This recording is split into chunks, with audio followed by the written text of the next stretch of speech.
Perintah Kaisar Naga. Audiobook, novel silat. Episode 502.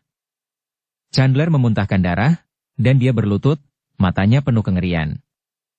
Dia tidak menyangka bahwa anak panah Dev akan memiliki kekuatan yang begitu menakutkan. Yang lain juga tidak menyangka, dan mereka semua memandang Dev dengan kaget. Dev sendiri tampak santai. Anjir. Anjay. Mantul. Kakak laki-laki memang perkasa. Setelah melihat ini, Miles dan yang lain bertepuk dengan tangannya dan berteriak gembira. Tentara Kota Badak, yang mentalnya awalnya jatuh dan akan segera dikalahkan, juga mulai berteriak dengan tangan mereka saat ini. Perkasa. Keren.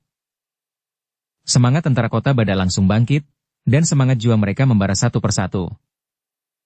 Chandler perlahan bangkit, luka di dadanya terbungkus awan kabut hitam, dan dia dengan cepat menyembuhkan tubuhnya. Pada saat yang sama, dia memandang Dev dengan ngeri, memegang sebuah token di tangannya, dan kemudian menghancurkannya dengan keras. Dia memanggil seseorang, dan jika dia tidak memanggil orang itu saat ini, dia takut dia akan dikalahkan sepenuhnya. Pada saat yang sama, di kota kecil pegunungan, Aula Istana ke-8. Joseph Wu sedang mendengarkan laporan tetua, wajahnya sangat marah. Putranya ditangkap oleh orang lain, tetapi tetua agung tidak menyelamatkannya dan berlari kembali. Tuan Istana, kedua orang itu menahan putra Anda. Salah satunya adalah reinkarnasi dan sangat kuat, tetapi saya tidak dapat melihat pemuda lainnya. Tapi saya bisa tahu bahwa identitas pemuda itu mungkin lebih mulia daripada orang tua itu, dan selain itu, mereka memiliki ancaman sang pangeran di tangan mereka, jadi saya tidak berani melakukannya, jadi saya kembali untuk melaporkannya. Tetua Agung mengikuti Joseph untuk menjelaskan, juga meminta maafkan dirinya sendiri. Apakah kedua orang itu dari Kota Badak? Joseph bertanya. Sepertinya tidak. Salah satunya jelas ras manusia. Saya kira itu terkait dengan benua Changsuan. Lagi pula, beberapa waktu lalu, Kota Macan Terbang baru saja menjarah sumber daya benua Changsuan dan menangkap banyak budak. Kali ini diperkirakan seseorang dari benua Changsuan dikirim untuk menyelamatkannya, dan kebetulan tepat pada waktunya Kota Badak menyerang Kota Macan Terbang, dan garnisun Kota Macan Terbang kosong. Saya sudah cek. Semua budak manusia itu dilepaskan. Tuan Muda Huo keluar lagi saat itu, dan kemudian dia ditangkap oleh orang-orang itu. Penatua Agung menutup mulutnya dan tidak menyebutkan masalah Elijah. Sepertinya masih ada master di benua Changsuan yang bisa menemukan reinkarnator. Mata Joseph berkedip-kedip, tidak peduli berapa banyak master yang berani menyentuh putra saya, maka saya akan menghancurkan seluruh benua Changsuan miliknya. Joseph penuh dengan niat membunuh, dan benua Changsuan terlibat tanpa alasan. Mereka tidak tahu bahwa mereka akan mengantar balas dendam istana. Pada saat ini, tiba-tiba cahaya merah berkedip di aula utama, dan Joseph mengerutkan kening dan berkata, sepertinya Chandler itu dalam bahaya. Dia sungguh pecundang tidak berguna. Mengapa mengalahkan Kota Badak saja dia tidak mampu, tapi dia masih ingin mendominasi seluruh ras binatang buas? Setelah berbicara, Joseph melirik pria berpakaian hitam di sampingnya. Kau pergi ke perbatasan untuk melihat dan membantu orang itu. Baik, Tuan Istana. Pria berbaju hitam itu mengangguk, lalu sosoknya langsung menghilang. Di perbatasan. Dev dengan dingin memperhatikan Chandler terus-menerus menyembuhkan tubuhnya, tetapi tidak menyerang. Bagaimana kalau, jika kau bunuh diri, kau masih bisa meninggalkan seluruh tubuhmu utuh, atau kau menyerah sekarang dan menggabungkan seluruh Kota Macan Terbang di bawah kekuasaan Kota Badak? Dev berkata pada Chandler. Palalu. Mimpi. Chandler menatap, izinkan saya memberitahu Anda, saya telah memanggil orang, dan akan segera ke sana. Sikat. Saat suara lega itu jatuh, bayangan muncul dari langit. Terlihat seorang pria berbaju hitam, memegang belati hitam di tangannya, jatuh ke sisi Chandler. Penguasa istana berkata, kau sungguh pecundang, biarkan aku datang dan membantumu. Bunuh siapa? Pria berbaju hitam berkata dengan dingin kepada Chandler. Meskipun Chandler sangat kesal ketika mendengar ini, dia hanya bisa menahannya karena dia tinggal di bawah atap orang lain. Bunuh dia. Chandler menunjuk Dev. Pria berbaju hitam itu hanya melirik Dev, dan dia langsung melakukannya tanpa mengucapkan sepatah kata pun. Dev sangat meremehkan, dan hendak bergerak, tetapi dihalangi oleh Madhu. Minion kecil semacam ini, aku yang akan menghadapinya. Madhu langsung meninju. Boom. Duar. Pria berbaju hitam itu terpaksa mundur dalam sekejap, dan Madhu tersenyum dingin, dan tubuhnya langsung menghilang di tempatnya. Pria berbaju hitam itu sedikit mengerutkan kening. Melihat Madhu menyerang, tubuhnya mulai kabur, dan akhirnya menjadi beberapa bayangan, menyerang Madhu dari segala arah. Melihat pemandangan ini, mata Madhu sedikit menyipit, dan kemudian dia mengucapkan mantra di mulutnya, dan jimat kuning muncul. Jimat ini mengelilingi Madhu, dan ruang di sekitar Madhu langsung bergetar, dan kekuatan yang kuat bergerak dengan keras di sekitar Madhu dengan Madhu sebagai pusatnya. Pada saat yang sama, jimat-jimat itu juga mengejar bayangan-bayangan itu seolah-olah mereka memiliki mata. Pria berbaju hitam itu terkejut dan mundur lagi dan lagi, tapi masih terlambat. Terlihat jimat tiba-tiba menempel padanya. Boom! Blar! Dengan suara keras, pria berbaju hitam itu meledak di tempat.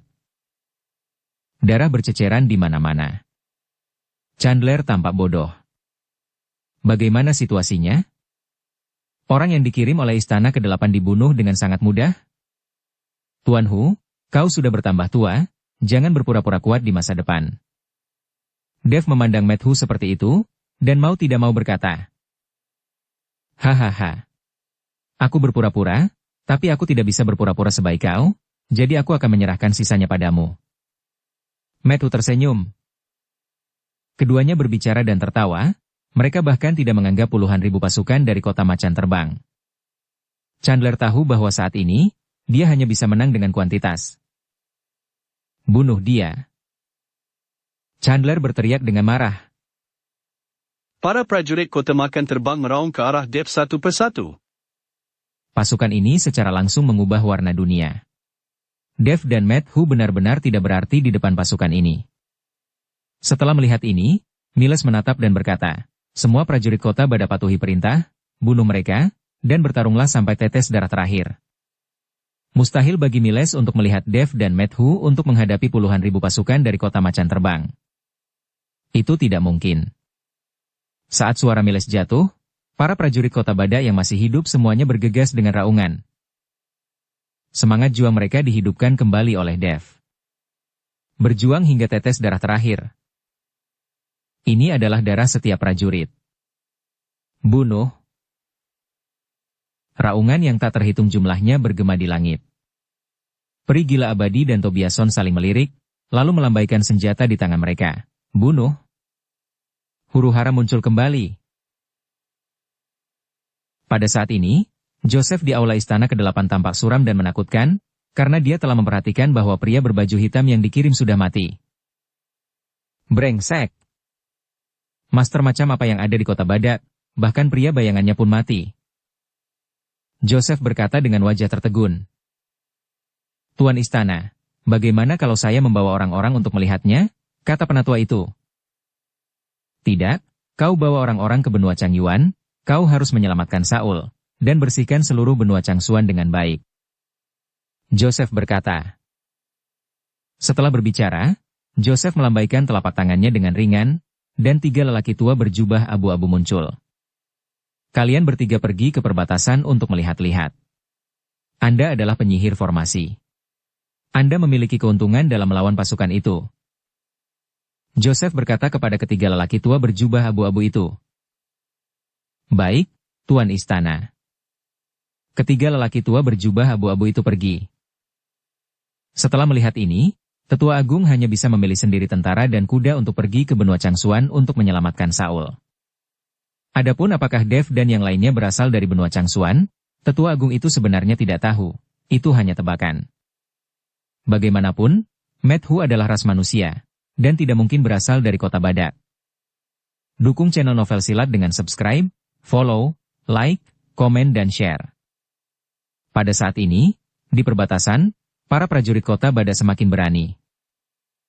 Pada saat yang sama, Dev secara pribadi berubah menjadi aliran cahaya, memegang pedang pembunuh naga, dan terus-menerus membunuh tentara elit kota macan terbang. Matthew mencubit jimatnya, dan potongan-potongan pejuang kota macan terbang mati di bawah jimat Matthew. Chandler masih bersembunyi di belakang, terus-menerus menyembuhkan tubuhnya, wajahnya penuh kekhawatiran dan harapan. Dia sekarang menantikan istana ke-8 mengirim orang, bukan mengirim orang yang baru saja menjadi sampah. Jika tidak berguna, dia akan terbunuh dalam sekejap saat dia datang. Pada saat ini, 3 lelaki tua berjubah abu-abu tiba, masing-masing memegang tongkat hitam di tangan mereka. Terbebas dari beban itu, dia langsung sangat gembira. 3 Master, tolong ambil tindakan. Chandler berkata. Jangan khawatir, salah satu lelaki tua berjubah abu-abu berkata. Setelah berbicara, ketiga lelaki tua berjubah abu-abu itu mulai melafalkan mantra, dan pada saat yang sama, rune muncul di kehampaan di sekitar mereka. Pada saat yang sama, 3 kekuatan misterius menyebar. 3 sosok berjubah abu-abu melayang di udara, dan tongkat hitam di tangan mereka menjalin jaringan rune yang aneh. Saat suara mantranya menjadi semakin cepat, formasi cahaya segitiga yang sangat besar tiba-tiba muncul di seluruh medan perang. Setiap sudutnya diisi dengan seorang lelaki tua berjubah abu-abu. Formasi Sancai Jue Lingkai. Pembentukan roh absolut aktifkan. Orang tua yang memimpin berteriak keras, dan tongkatnya berhenti di kehampaan. Ham. Aura antara langit dan bumi tiba-tiba mengeras. Para prajurit kota Bada merasa ngeri menemukan bahwa kekuatan spiritual di tubuh mereka tampaknya membeku, dan mereka bahkan tidak dapat menggunakan keterampilan bertarung yang paling sederhana. Pedang panjang di tangan Prigila Abadi tiba-tiba menjadi seberat 1000 kati, dan anak panah yang ditembakkan Tobiason jatuh di tengah jalan. Ini tidak bagus. Kita akan menghadapinya. Wajah Matthew berubah tiba-tiba, dan dia hanya ingin mencubit triknya, tetapi menemukan bahwa jimat itu menghilang di udara segera setelah terbentuk. Keringat dingin mengalir dari dahinya, ini adalah formasi terlarang kuno yang didedikasikan untuk menekan kekuatan spiritual. Chandler sangat gembira saat melihat ini, dan meraung, manfaatkan sekarang. Seluruh pasukan harus menyerang. Pasukan kota macan terbang melonjak seperti air pasang, dan para pejuang kota Bada yang telah kehilangan kekuatan spiritual mereka jatuh dalam sekejap. Miles nyaris tidak memegang 2 tombak, dan ditikam di bahu oleh prajurit musuh ketiga. Darahnya berlumuran pada baju besi merah. Dev. Matthew buru-buru memanggil, formasi ini. Itu hanya masalah sepele. Cuma keterampilan mengukir serangga. Dev mencibir, dan pedang pembunuh naga tiba-tiba mengucapkan nyanyian naga bulan. Dia mengarahkan pedangnya ke langit, dan 9 bayangan pedang emas muncul di sekujur tubuhnya. Hancurkan formasi. 9 cahaya pedang menabrak simpul tertentu dari formasi cahaya segitiga seperti meteor. Ketiga lelaki tua berjubah abu-abu itu mendengus pada saat yang sama, dan ada retakan halus di formasi itu. Kecemerlangan di mata Dev meroket, dan pedang kedua menyusul. Tebas.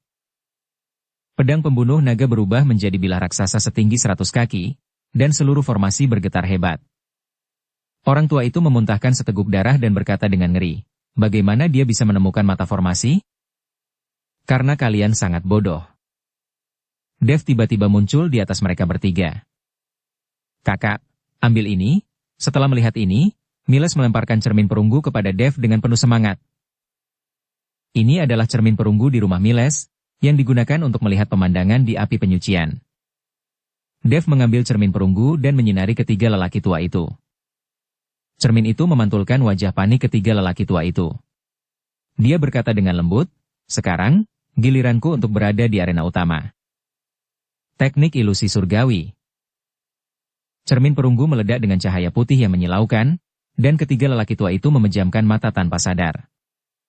Ketika mereka membuka mata lagi, medan perang di sekitarnya telah menghilang, digantikan oleh kabut yang tak ada habisnya. What? Ilusi? Orang tua di sebelah kiri mencibir, ini hanya ilusi. Sebelum suara itu jatuh, lengan pucat yang tak terhitung jumlahnya tiba-tiba terentang di dalam kabut, menyeretnya ke dalam jurang. Di tengah teriakan menyeramkan 2 lainnya.